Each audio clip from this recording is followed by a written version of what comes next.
Everybody check your cell phone. Please. Open up for questions. Y'all ready? Thank you, Steve. Got Vanderbilt here, 7:30. Williams Bryce. Can't wait to get back and home in front of our fans, and I know our guys are excited about it, and they've made a huge difference for us this year, and we appreciate that. Homecoming, so we appreciate all the alumni coming back. Vanderbilt at quarterback has been a little unsettled. Mo Hassan came in against Missouri and provided them a huge spark. He's got legs, he can throw it. But certainly a different-looking offense when he was in the game. Riley Neal's a transfer from Ball State, really throws it extremely well. Has played a lot of football for him, and also Deuce Wallace has played as well. But looking forward to see who they go with there. As far as that's concerned, I think Derek has said that Mo would be their guy moving forward if he's certainly available. I think they've got one of the best running backs in the country. Keyshawn Vaughn is a guy that's got a big lower body. He's on his way to another 1,000-yard season, but he really makes them go offensively. We've got a lot of respect for him. And Kalijah Lipscomb at receiver has been a difficult guy to cover. The last 3 years we've played him, he's been there for a while, it seems like. But a really good football player. Jared Pinckney at tight end from Norcross, Georgia, is a guy we've recruited, and we got a lot of respect for him. Defensively, you turn on the Missouri game, and they played extremely hard, extremely well in that ball game. Really frustrated Missouri's offense and got after them pretty well. And when you turn that tape on, it certainly impresses what you're seeing. And Derek's a defensive coach, but they got after Missouri really good in their last ball game. Injury-wise, Rico will be out, but moved around really well today. So I think maybe next week. I'm not positive on that, but he moved around well. Dylan Wonnum worked out today, but he will be out for this weekend. A.J. Turner will be out with the hamstring, and Damani Staley with the turf toe. And hopefully get the majority of those guys back hopefully next week. And I'll open it up for any questions. Well, first, how are Hutch and Ernest? Yeah, they both practiced today. They'll be ready to go. And when you look at the Tennessee tape offensively, how much of the struggles were, play calling or scheme, and how much of it was execution? How much do you have to tweak? Well, we're not getting the production we need, especially in the second half. And I don't think that it's one thing. I think it's multiple things. You look in second half, and we study this stuff, and we've had 10 turnovers versus Power 5 opponents this year. 7 of them have come in the second half. We had 2 against North Carolina, and I'm just thinking in terms of our first 3 games, 2 of North Carolina, 2 against Alabama, 2 against Missouri. We've had 6 possessions end on downs. We don't convert a 4th down situation, regardless of the situation it might have been. But that's 13 possessions, which right now I want to say in the second half this year we've had anywhere from 46 to 48 possessions. So I'm not very good at math, but I want to say it's about 30% of your possessions are not ending with you giving yourself a chance to score points. I think that you really look at it from a standpoint of, why is that happening? I think that we've been ineffective consistently throwing the football, and I think that goes to multiple areas of protection. I think it goes from route running, precise routes, accuracy with the football. It's not one thing; it's multiple things. We were trying to correct. We're trying to get it right. I thought we got off on the right start on the first play of the game last week, and felt like there were some things that we did do positive as far as those things are concerned. I'd point to some youth in some key areas. We'll just call it like it is. I mean, it's hard. We're asking some of these guys to do. I think that field position's been an issue. You look at the last second half in the third quarter against Tennessee, 3 possessions, we self-inflict 5-yard penalties, a delay of game, and 2 false starts. And right now, when you're not creating explosive plays, they're hard to overcome those. And then obviously we can do a better job as coaches making some adjustments and helping our guys and putting them in better situations to execute better, to get more production. So I think it's multiple things. I go back and look at 2018 and thinking in terms of 5 of the 9 games we score 17 points or more in the second half. We know how to make adjustments. So, those are things we've just got to continue to iron out and find, things that we can do better to improve offensively, because we need to be more productive, bottom line.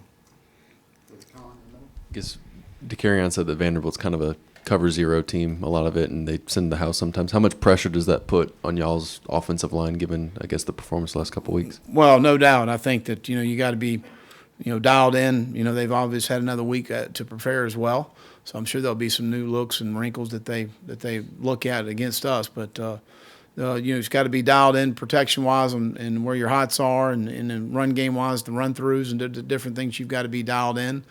Certainly heightened alert on run-throughs for linebackers and secondary defenders. So there's no doubt you've got to be, focused and dialed into your job. Hey, well, what were some of the issues in the secondary in the Tennessee game? It seemed like maybe some of the same carryover, some of the same problems from the Florida game as well. What were some of the biggest issues in the secondary on Saturday?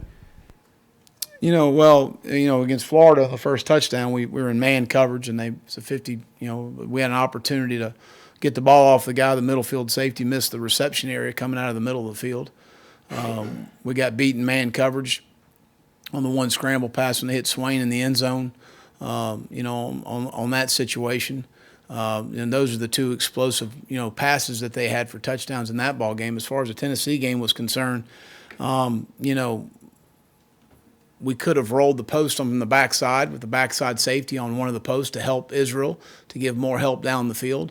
In that situation, they had 2 quarters beaters called, and what I call quarters beaters, we're in quarters coverage, which are very hard to cover the route that they had called at the time.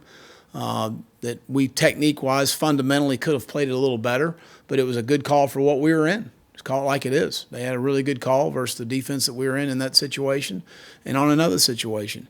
And we had some balls down the field that we got to find a way to get the ball on the ground in a situation. We got in a bad matchup in a man-to-man that we did not want to have happen going into the game.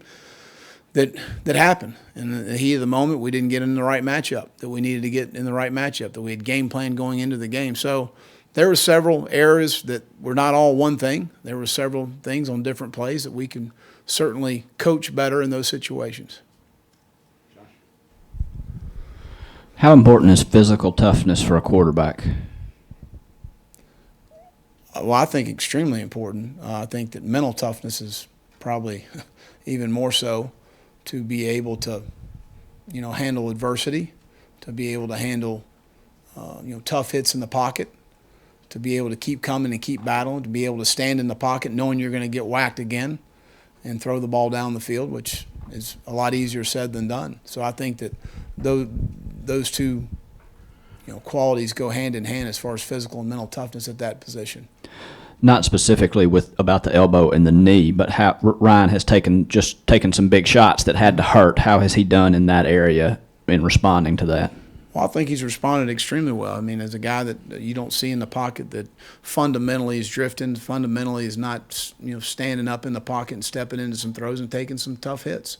And when you get in a, 3-score game, which we were in, Saturday night, knowing we're going to throw the football, knowing that their ends are loosening up and juicing the edge and getting some pressure, and to be able to stand in the pocket, and he delivered some nice throws in those situations. That takes a lot. It takes a lot, especially for a true freshman. How does that affect how his teammates feel about him? Well, when any quarterback does that? I think that, obviously he has great respect of his teammates before that ever happened, and I think it just continues to carry on as we continue to move forward. And they understand that we got to keep the quarterback upright. Kind of on that quarterback subject, how tough is it to have sort of the situation you've had where Ryan's obviously nursing the knee, and then also his backup is nursing something as well, especially in terms of both, having practice when 2 guys are kind of dinged up, and situations like maybe the end of the Tennessee game where you don't have a Dakarian to throw in to relieve Ryan when he's taking some of those hits. Well, again, we're going to do what's best for the football team and what's best for the young man. And I think DeCaron's probably as healthy as he's been in the last 2 or 3 weeks going into this game, and certainly can help our football team in some form or fashion. But again, we're going to put the best guy out there that gives us an opportunity to win the game. Well, Ryan hasn't run much, hasn't run effectively. Is it because of what Ben was just talking about? I mean, are you concerned about the backup? Is he hurt, or is he just not a good runner? No, he's not hurt. Let's make sure we're very clear of that. He's not hurt. I think that we're going to accentuate what each player does best, and right now he's thrown the ball well at times, and we got to continue to improve around him for us to throw the football better, and that's what he does best. We certainly have opportunities, for him to run in situations where he could be in a zone read situation, and maybe the defense sometimes dictates that on who carries the ball and who doesn't. Do you want to see him run more? I just want us to be more effective offensively, be more productive. By any, And if it means he's running the footballs, I'm all for it. I know you might not be, or maybe you are a big analytics guy, but his offensive efficiency is really, really dragged down by the fact that he's not an effective runner. Any thoughts on that? We need to throw the football better, and that has nothing to do with running. Will, from the outside, I know sometimes it's easy just to look at wins and losses, but obviously there's much more that goes into it. Your players today very vocal in the support in terms of where this program is heading. How important is it when things aren't going well to know that the players have that support and still trust the process of where it's heading? You know, our guys, we got a really good locker room. We have a great culture here. We have really good leadership on our football team. That's why you recruit the right kind of character and the right kind of young men to be in your locker room. And when you go through adversity, you handle those things. And our guys will handle it in a first-class manner, and that's part of it. I guess I don't know how much input you have on the adjustments that get made on the offensive side of the ball, but are you privy to those conversations after those scripted plays on the first two drives? And what are those conversations like on the sidelines when players come off and start telling you what they're seeing to make adjustments offensively? Well, no. Depending on what side of the ball's on the field is generally the side of the headsets that I'm on as far as those things are concerned. And then at halftime, we're able to go through some things that I might be able to see that I look at it from a defensive perspective, that I just tell Brian, these are the things I'm seeing. They're in middle field coverage. This is what they're doing. This is the matchup they're trying to get, of just being in this league for a long, long time and knowing a lot of the coaches in this league, and just as far as those things are concerned. But when the defense is on the field, I'm on the defensive headset. How often do you say "do your job" in a day to your team? Quite a bit. I say it to myself a lot too. What's the background of that being one of your real fundamental beliefs? Well, I mean, obviously, when I was working for Coach Saban, Coach Belichick came to LSU a lot and visited us in the off season, whether it was working out a player for the draft or it was visiting with our staff to exchange ideas. And, that was one of the things that I think is very simple to understand. Do simple better is one of our other things we talk about all the time.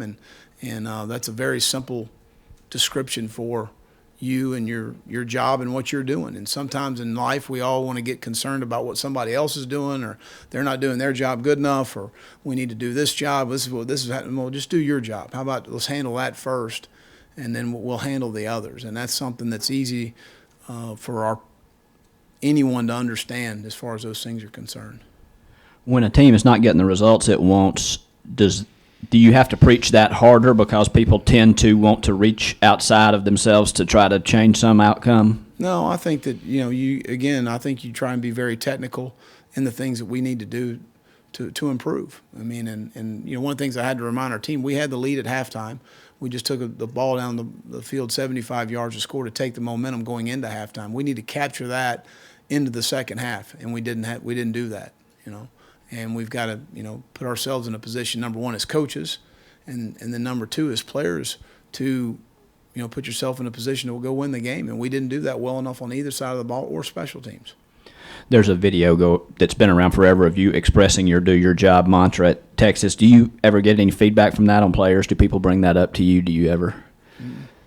Do you think that has kind of become attached to you? That mantra has become attached to you because of that video, you think? I don't know. That's for you to write about. I'll read it.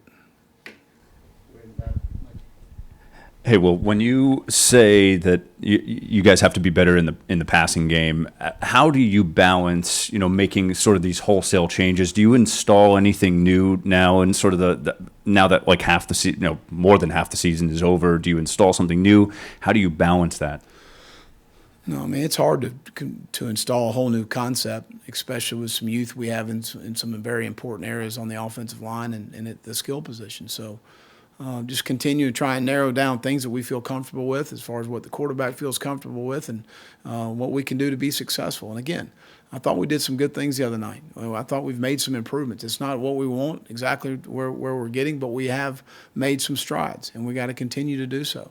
The disappointing thing the other night, and really the only 2 games this year, Missouri and Tennessee, we didn't effectively run the football, and we need to be able to do that. Our formula is not going to be very successful throwing the ball 50 times right now. Right now is our football team. That's not a real successful formula for us. What do you think is Vanderbilt's biggest strength, and how do you plan to combat that? Well, Keyshawn Vaughn is an outstanding player. They do a really good job of tying in the play actions and the boots and nakeds with a very mobile quarterback that we saw against Missouri.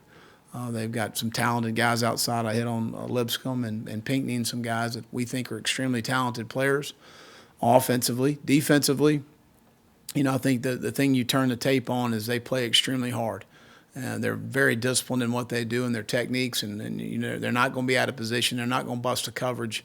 They're a team that plays extremely hard, and when you turn the tape on, that's easy to see, especially in their last ball game against Missouri. You've mentioned at times that positions like receiver or running back, the week of practice kind of sets who goes, who does what. With quarterback, how much of when a quarterback plays, or if multiple quarterbacks were to play, how much of that is stuff you see in practice that week, and how much of it is sort of what you know about a quarterback as a leader, as a guy going all the way back through, off season, that kind of stuff? Well, I don't think there's any question that the leading into the week on how they perform on the practice field is extremely important. I also think it's important on who you're playing and what kind of scheme do they play, and what is our best matchups, and what are the best, situations that give us an opportunity to win the game and be productive. So I think that those two work more hand in hand than the other.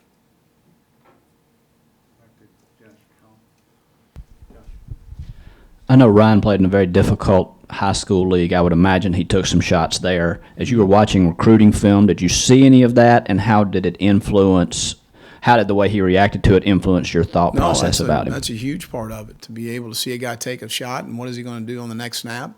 Is he able to move to the next snap? Is he going to sit in the pocket? Is he going to step into the throw? And that was no question that we saw that on tape. That's a huge part of the evaluation process at that position. Mm-hmm. Talk to Kier any more about just what his plan is for the rest of the season? Yeah, right now I don't know. He's working out, and I think, Colin, the frustrating part for all of us, starting with him, is just because of the infection, the amount of time we had to shut him down. We're talking about over 2 months. So that takes a while to get back in cardio shape, get back in football shape, get back in lifting shape. He's working hard. He did put the pads on last week, and we moved him around a little bit. He didn't necessarily practice per se with us, but he needs to get used to carrying the weight, carrying the pads, and again, I think it's at least two weeks out at this time right now. If Kier were to end up redshirting and returning for next season, based on kind of the timeline, how valuable of a player would he be for this defensive line kind of next season with some of the veterans you guys are set to lose? Well, I think you lose 2, really quality leaders and seniors inside, and Javon and Kobe, 2 guys that have having fantastic senior years. Obviously Dennis Wanham is a guy that, is another guy that's been elected team captain in previous years. So there's no question his leadership ability will be very valuable for us if that's what ends up happening. Mm-hmm. You pump faked him, huh? Anything else for Coach? All right, have a great day.